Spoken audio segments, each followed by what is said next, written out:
ఎంత అంటే 22,056 కోట్లు. 22,056 కోట్లు. నెలవారీ లెక్క కూడా ఇలానే ఇచ్చిండు. పాపం బట్టి విక్రమార్క అమాయకం గిరుక్కున్నాడు. ఆయన ఉద్యోగం ఉంటుందో పిక్తుందో కానీ ఇగో నెల నెల కూడా ఇచ్చిండు. నెల నెల మిత్తి ఎంత కట్టినాం ఏం చెప్పిండు ఇలా? పోయిన ఏప్రిల్ 24లో కట్టిన మిత్తి 1865 కోట్లు, మే నెలలో 3,700 కోట్లు, జూన్లో 5,000 చిల్లర కోట్లు. ఇట్లా ఓవరాల్గా మన్నించాలి, ఏప్రిల్లో 1865, మేలో 1864, జూన్లో 2,200, జూలైలో 2,200, ఆగస్టులో 2,304 కోట్లు, సెప్టెంబర్లో 2,689 కోట్లు, అక్టోబర్లో 1,965, నవంబర్లో 1,928, డిసెంబర్లో 2,475, జనవరిలో 2,499, మొత్తం కలిపి 10 నెలలకు గాను కట్టింది పోయిన ఏప్రిల్ నుంచి మొన్న జనవరి దాకా 22,000 కోట్లు. అంటే నెలకు 2,200 కోట్లు. మరి 6,500 కోట్లు అని చెప్పిన బోగస్ ముఖ్యమంత్రి సిగ్గు లేకుండా నెలకు 4,300 కోట్లు అదనంగా కడుతున్నా అంటే ఏడబోతున్నాయి అవన్నీ? టకీమని రైతుల ఖాతాలను అయితే పడతలేవు, టకీమని తులం బంగారం అయితే వస్తలేదు. మరి టకీమని రాహుల్ గాంధీ ఖాతాలో పడుతున్నాయో ఢిల్లీలో చూడాలి. గింత అబద్ధాలు, గింత పచ్చి అబద్ధాలు, గింత దిగజారుడు బజారు భాష ముఖ్యమంత్రి మాట్లాడొచ్చా? గిన్ని అబద్ధాలు చెప్పొచ్చా? మిత్తి 6,500 కోట్లు అని ముఖ్యమంత్రి చెప్తాడు, లేదు 2,200 కోట్లు అని ఉప ముఖ్యమంత్రి గారు విడుదల చేసిన నివేదిక చెప్తా ఉంది. ఇగో ఇది వీళ్ళ వాస్తవ రూపం. ఇంకా దారుణం ఇదొకటి. ఇంకా దారుణమైన విషయం చెప్తాను. వీళ్ళు ఎట్లా చెప్తారంటే ఏదో మిత్తిలు బాగా అయిపోయినాయి, రాష్ట్రం అప్పుల పాలైందని దిక్కుమాలిన మాటలు మాట్లాడతారు. మాకు వాళ్ళు అప్పచెప్పిపోయినాడు, ఇది వాళ్ళ గ్రాఫ్, ఇది కూడా నాది కాదు. మాకు వాళ్ళు అప్పచెప్పిపోయినాడు మిత్తిల విషయంలో, మిత్తిలు as percentage of interest as percentage of SOTR, అంటే రాష్ట్ర ఆదాయం ఎంత, దానిలో మిత్తిల శాతం ఎంత. మాకు అప్పచెప్పినాడు 2014లో రాష్ట్ర ఆదాయంలో మిత్తిల శాతం 21.64%. మేము వాళ్ళకు తిరిగి అప్పచెప్పినాడు కేవలం 17.19%. మరి ఇటు మిత్తిలు పెరిగినాయి అంటున్నావు, మరి రాష్ట్ర ఆదాయం పెరిగింది చెప్పవు. ఆ రోజు మీరు మాకు అప్పచెప్పినాడు మిత్తిలు రాష్ట్ర ఆదాయంలో 21%, 21.64%. మళ్ళీ మేము మీకు తిరిగి అప్పచెప్పినాడు 17.19%. ఇది చెప్పవెందుకు? ఈ గణాంకాలు చెప్తే కదా, నువ్వు చెప్పపోయినా నిజాలు. అంటే రాష్ట్రాన్ని అద్భుతంగా మీకు అప్పచెప్పినాం, మరి మీరేం చేస్తున్నారు? కేసీఆర్ చెప్పింది నిజం చేస్తున్నారు. ఢిల్లీ పార్టీలకు తెలంగాణను పరిపాలించుడు చేత కాదు అని తేలిపోయింది. కాబట్టే ఇది పేపర్ల వార్త ఈరోజు. ఇది ఈరోజు వార్త, ఈరోజు పేపర్లో వచ్చిన వార్త ఇది. రాష్ట్ర ఆర్థిక పరిస్థితి గరిష్టానికి, ఆర్థిక లోటు గరిష్టానికి వీకింది, సన్నాసులకు పరిపాలన చేత అయితే లేదు. మేము చేసింది ఏందో ఇప్పుడు నీ ప్రభుత్వమే చెప్పింది, నేను చెప్పలేదు, నా కవిత్వం కాదు. ఈరోజు ఈ దివాలాకోరు కాంగ్రెస్ నమ్మిన పాపానికి, వీళ్ళ అసమర్థ పాలనలో తెలంగాణ చేతికి చిప్పొచ్చే పరిస్థితి ఉన్నది. ఎందుకు అంటే జనవరి నెలాఖరు వరకు, అంటే మొన్న పోయిన నెలాఖరు వరకు రెవెన్యూ ఆదాయం వీళ్ళు 1,23,000 కోట్లు ఆదాయం ఆర్జించినారు. కానీ ఖర్చు పెట్టింది లక్ష కాదు, 1,23,815 కోట్లు వీళ్ళు సంపాదించినారు. ఖర్చు చేసింది మాత్రం 1,49,866 కోట్లు. అంటే రాబడి కంటే ఖర్చు 26,000 కోట్లు ఎక్కువ. ఏడబోతున్నాయి ఈ పైసలన్నీ? కొత్త స్కీమ్ చాలు చేయలే, ఒక్క మనిషికి కొత్త రూపాయి ఇయ్యలేను. మహిళలకు 2,500 అన్నావు, 2 రూపాయలు ఇయ్యలే. తులం బంగారం అన్నావు, మన్ను కూడా లేదు. రైతు బంధు వెయ్యవు, రైతు రుణమాఫీ చెయ్యవు, స్కూటీలు అంటావు ఇయ్యవు, ముసలోళ్ళకు పెన్షన్లు 4,000 చేస్తానో ఇయ్యవు. మరి ఎందుకు ఖర్చు పెరిగింది? ఎందుకు నువ్వు రాబడి కంటే ఖర్చు పెంచినావు చెప్పగలుగుతావా? అసలు ఎందుకు అప్పు చేస్తున్నావు? ఇవాళ మీకు మిగులు బడ్జెట్తో రాష్ట్రాన్ని అప్పచెప్తే నువ్వేం చేస్తున్నావు? ఒక సంవత్సరంలో 1,41,000 కోట్లు అప్పు చేసినావు నువ్వు. ఈ నీ రేవంత్ రెడ్డి చేతగాంతనం, కాంగ్రెస్ పార్టీ అసమర్థత ఇవాళ రాష్ట్రానికి ఆశనిపాతంలాగా పరిణమించింది. ఎందుకంటున్నా ఈ మాట? నీ తుగ్లక్ నిర్ణయాలు, హైడ్రా పేరిట మొత్తం రియల్ ఎస్టేట్ రంగాన్ని దెబ్బగొట్టినావు, నాశనం చేసి కుప్పగూల్చే పరిస్థితి తెచ్చినావు. నీ దిక్కుమాలిన విధానాల వల్ల ఇవాళ స్టాంప్స్ రిజిస్ట్రేషన్ మరి 18,000 కోట్లు అంచనా వేస్తే ఇప్పటిదాకా వచ్చింది కేవలం 5,821 కోట్లు రిజిస్ట్రేషన్లు తగ్గినాయి. ఇది వాస్తవం. నువ్వు ఒప్పుకున్నా ఒప్పుకోకపోయినా నీ ఆదాయం పెరుగుతుండొచ్చు, నీ ఆస్తులు పెరుగుతుండొచ్చు, కానీ రియల్ ఎస్టేట్ రంగానికి నువ్వు పొడిచిన వెన్నుపోటు వల్ల, నీ దిక్కుమాలిన హైడ్రా వల్ల ఇవాళ రియల్ ఎస్టేట్ వాళ్ళు కూడా ఆత్మహత్యలు చేసుకునే పరిస్థితి వచ్చింది. వేణుగోపాల్ రెడ్డి అని మొన్న తమ్ముడు ఆత్మహత్య చేసుకున్నాడు. నీకు రాజకీయపరమైన కక్షల సెటిల్మెంట్ తెలుసు తప్ప రాష్ట్రాన్ని ఎట్లా ఆర్థికంగా బాగు చేయాలన్న సోయి నీకు లేదు. అందుకే కేసీఆర్ ఆనవాళ్ళను చెరిపేసే కుట్రలో వ్యవసాయాన్ని సాగు దెబ్బగొట్టినావు. మేడిగడ్డ రిపేర్ చేయకుండా 15 నెలలు ఎండబెట్టడం వల్ల వాళ్ళు ఏం జరుగుతున్నది? భూగర్భ జలాలు అడుగంటిపోయి వ్యవసాయం సంక్షోభంలో పడి చివరి మల్లకు కాళేశ్వరం నీళ్లు చివరి మల్ల ఎక్కడైతే ఉత్తమ్ కుమార్ రెడ్డి నియోజకవర్గంలో అందుతాయో అక్కడ మొత్తం ఎండిపోయే పరిస్థితి ఉన్నది ఈరోజు. కోదాడలో, హుజూర్ నగర్లో, సూర్యాపేటలో, తుంగతుర్తిలో పంటలు ఎండిపోయే పరిస్థితి. ఇవాళ మీరు కాళేశ్వరం ఎండబెట్టడం వల్ల, కేసీఆర్ మీద కోపంతో మేడిగడ్డ రిపేర్ చేయకపోవడం వల్ల అదొక వైపు. అట్లాగే మేము 10 ఏళ్ళు పకడ్బందీ ప్రణాళికతో అవినీతి లేకుండా రాష్ట్ర ఖజానాను ప్రతి ఏటా సంపదను పెంచుతూ మధ్యలో కరోనా వచ్చినా, డిమానిటైజేషన్ వచ్చినా, కేంద్రం అసలు సహకరించకపోయినా మేము సంపద సృష్టించినాం, రాష్ట్రానికి తలసరి ఆదాయం పెంచినాం. నువ్వేం చేసినావు? ఈ ఒకటే సంవత్సరంలో సావు దెబ్బ కొట్టి అన్ని రంగాలను కూడా నీ చేతగాంతనంతో ధ్వంసం చేసినావు. మీరేం ఎస్టిమేట్ చేసినారు? 1,65,000 కోట్ల ఆదాయం వస్తుందని మీరు అంచనా వేసినారు.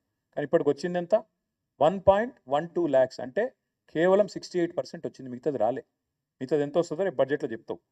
నేను ఎందుకు చెప్తా ఉన్నా ఈ మాట అంటే, ఇవాళ ఇది రాష్ట్రానికి ఇవాళ పేపర్లో ఆర్థిక లోటు గరిష్టానికి అని రాసింది. రాష్ట్రానికి ఆర్థిక లోటు రాలే, ఇది రేవంత్ వల్ల వచ్చిన తలపోటు. రాష్ట్రానికి ఉత్తగానే రాలే ఆర్థిక లోటు. రేవంత్ రెడ్డి వల్ల, చేతగాని అసమర్థ ప్రభుత్వం వల్ల, వీళ్ళ అవినీతి విధానాల వల్ల, బావమరుదులకు అమృత్ పంచడం, అమృత్ స్కామ్ చేసి బావమరిదికి అప్పచెప్పడం, ఆర్ఆర్ ట్యాక్స్ పేరు మీద రియల్ ఎస్టేట్ నడ్డి విరవడం, ఒక్కొక్క స్క్వేర్ ఫీట్కి 150 రూపాయలు వసూలు చేస్తుండ్రు ఇవాళ బిల్డింగ్ పర్మిషన్. ఇట్లాంటి దిక్కుమాలిన విధానాల వల్ల, అప్పులు చేయడం వల్ల, కొత్తగా సంపద సృష్టించే తెలివి లేకపోవడం వల్ల ఇవాళ తెలంగాణ దివాలా తీసిన రాష్ట్రం కాదు, ఒక దివ్యమైన రాష్ట్రాన్ని దివాలా తీసేటట్టు చేస్తున్నది కాంగ్రెస్ ప్రభుత్వం, కాంగ్రెస్ వ్యవసాయ విధానం. నిన్న కోదండరెడ్డి గారు మాట్లాడతారు, మేడిగడ్డ రిపేర్ చేయరు, కాళేశ్వరం బాగా చేసే ఆలోచన లేదు, రైతులకు నీళ్ళు ఇచ్చే తెలివి లేదు, కానీ బోర్లు వేసుకొని నష్టపోవద్దు, అనవసరంగా పంటలు వేసుకోవద్దు. మరి సపడే క్రాప్ హాలిడే ప్రకటించమని చెప్పండి, మాకు రైతు బంధు ఇచ్చే ఉద్దేశం లేదు, క్రాప్ హాలిడే ప్రకటించుకోండి అని చెప్పండి.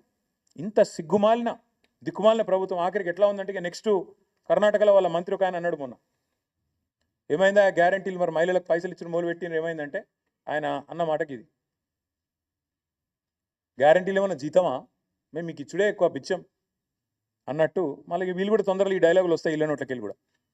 ఒక ఫ్రీ బస్సు తప్ప ఇప్పటిదాకా చేసింది ఏమైనా ఉందా ఈ రాష్ట్రంలో? అందుకే నేను అంటా ఉన్నా, రేవంత్ రెడ్డి రంకెలేసుడు, చర్చకు రా, ఇదిరా అదిరా, ఇవి కాదు. దమ్ముంటే చేతనైతే అసెంబ్లీలో పెట్టు చర్చ, రాష్ట్రం మొత్తం చూస్తుంది, పెట్టు, 2 రోజులు పెట్టు, మైక్ కట్ కాకుండా చూడు. దమ్ముంటే నీకు స్పీకర్ను నువ్వు డిక్టేట్ చేసి, స్పీకర్కు కనుసైగల ద్వారా శాసించి ప్రతిపక్షం గొంతులు నొక్కుడు కాదు. దమ్ముంటే 38 మంది సభ్యులు మేము ఉన్నాం, దమ్ముంటే మా సంఖ్యకు సరిపడే విధంగా మాకు టైమింగ్, అక్కడ అసెంబ్లీలో 4 కోట్ల ప్రజల ముందు నీ బట్టలు ఇప్పుతాం. అక్కడనో ఇక్కడనో చర్చ కాదు, బహిరంగంగా అసెంబ్లీ సమావేశాల్లోనే నీ బట్టలు ఇప్పుతాం.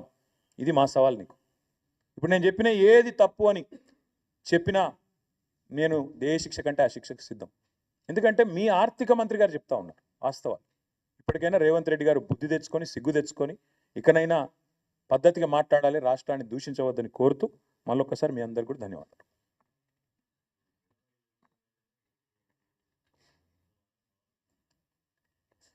మేము కూడా ప్రతి సవాల్ చేయొచ్చు, ఏముందన్న అందులో. రాష్ట్రంలో రైతు రుణమాఫీ ఎక్కడ 100% అయిందో ఏ ఊళ్ళే ఆ ఊళ్ళే మేము పోటీ చేస్తాం, మేము పోటీ చేయండి. ఎక్కడన్నా ఒక ఊరు చూపెడతావా? కొండారెడ్డిపల్లిలో అయిందా 100%? కొడంగల్లో అయిందా? మీ అత్తగారు ఊళ్ళో అయిందా? ఎక్కడైంది? నేను కూడా అనొచ్చు, రైతు బంధు మొత్తం పడితే ఆడ పోటీ చేద్దాం అనొచ్చు, తులం బంగారం ఇస్తే పోటీ చేయ అనొచ్చు, నెలకు 2,500 ఇచ్చిన మహిళలను ఓటు అడుగు అని నేను కూడా అనొచ్చు, నెలకు 4,000 ఇచ్చిన ముసలోళ్ళే మాత్రమే ఓటు అడగాలి, 2,000 ఉన్నోళ్ళంతా మాకేయాలని నేను కూడా అనొచ్చు. ఈ బజారు భాష, చీప్ టాక్టిక్స్, చిల్లర మాటలు, వీటితో ఇంకెన్ని రోజులు టైంపాస్ చేస్తారని నాకు అర్థం కాదు. ఇప్పుడు నేను లేవనెత్తిన ప్రశ్నలు కానీ, నేను చెప్పిన విషయాలు కానీ, ఇందులో ఏమైనా తప్పు ఉంటే ముఖ్యమంత్రి, ఉప ముఖ్యమంత్రి, ఇంకో మంత్రి, వాళ్ళ వైపు నుంచి ఎవరైనా సాధికారంగా చెప్పగలిగే వాళ్ళు ఉంటే రమ్మనండి. ఇంకోటి అసెంబ్లీలో చర్చ పెట్టండి, 2 రోజులు పెట్టండి. ఇంతకంటే ఇంపార్టెంట్ ఏముంది? బడ్జెట్ సమావేశాలు ఉన్నాయి ముంగట, మైక్ ఇవ్వండి. మైక్ ఇవ్వకుండా గొంతు నొక్కుడు, ఇష్టం వచ్చినట్టు ఒర్రుడు, ఇది కాదు కదా పాయింట్. మేము చాలా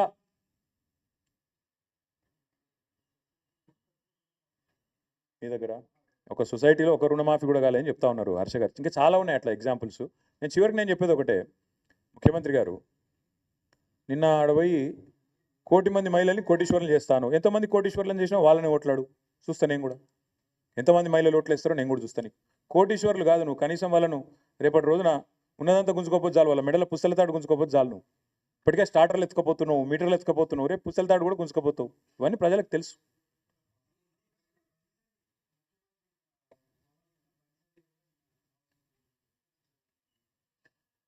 బండి సంజయ్ ముందు ఒకటి చెప్పాలి. అసలు మీరు రేవంత్ రెడ్డిని ఎందుకు కాపాడుతున్నారు? మీరు ఎందుకు రేవంత్ రెడ్డి రక్షణ కవచంలాగా నిలబడుతున్నారు? అందరూ ఇప్పటికే మార్కెట్లు అనుకుంటుంది అంటే ఆర్ఎస్ బ్రదర్స్ అనుకుంటారు. నేను సూటిగా అడుగుతున్నా బండి సంజయ్ని, బీజేపీని. మీ ప్రధానమంత్రి హైదరాబాద్కి వస్తాడు, ఆర్ఆర్ ట్యాక్స్ వసూలు చేస్తుండ్రు అంటాడు. చర్యలు ఉండయి. 150 రూపాయలు పర్ స్క్వేర్ ఫీట్ బిల్డర్ల దగ్గర వసూలు చేస్తుండ్రు.